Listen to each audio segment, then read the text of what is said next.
The mayor of the capital of Puerto Rico hit back on Friday at the comments of a top U.S. official who said federal efforts to help the island recover from the devastation of Hurricane Maria is a good news story. "This is a people are dying story," retorted Carmen Yulín Cruz, mayor of San Juan. "This is a life or death story."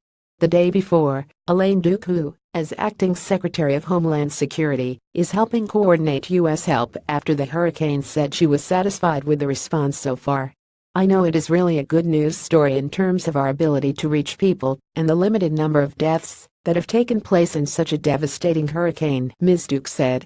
Hurricane Maria, the most powerful storm to hit Puerto Rico in nearly 90 years, has killed at least 16 people on Puerto Rico and more than 30 across the Caribbean.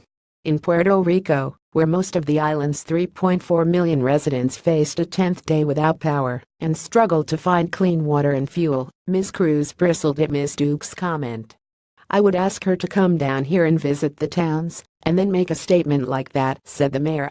Ms. Duke is scheduled to visit Puerto Rico later on Friday. President Donald Trump defended his administration's handling of the disaster on Twitter. Puerto Rico Governor Ricardo Rossello just stated the administration and the president, "Every time we've spoken, they've delivered," he tweeted early on Friday. Governor Rossello said the federal government has responded to his requests and that he was in regular contact with the director of the Federal Emergency Management Agency FEMA, but more needed to be done.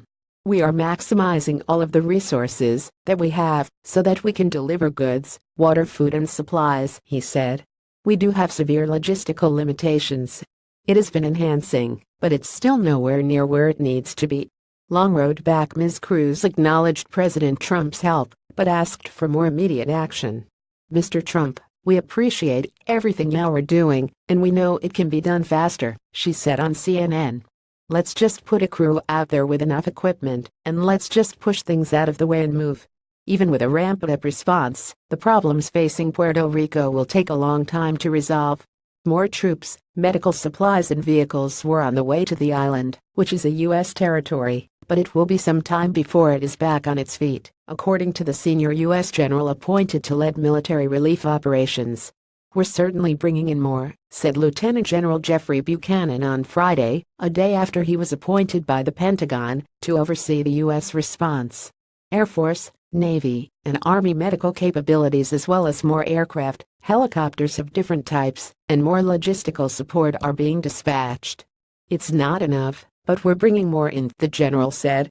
Asked how long it would take for Puerto Rico to recover, Gen Buchanan gave a slight sigh before replying, "This is a very, very long duration." Colonel James Delap, the Army Corps of Engineers commander for Puerto Rico, who earlier said Maria's widespread destruction made it impossible to gauge how long it would take to restore power on the island, compared the enormity of the task with restoring electricity to Iraq during the war there. "The terrain is significant. There is a logistical challenge, clearly," said Colonel Delap. "This is a massive undertaking, one that I don't think that we've ever undertaken before, in terms of this magnitude. The closest thing we've had is when the Army Corps led the effort to restore Iraq's electricity in the early stages of the Iraq War in 2003 and 2004.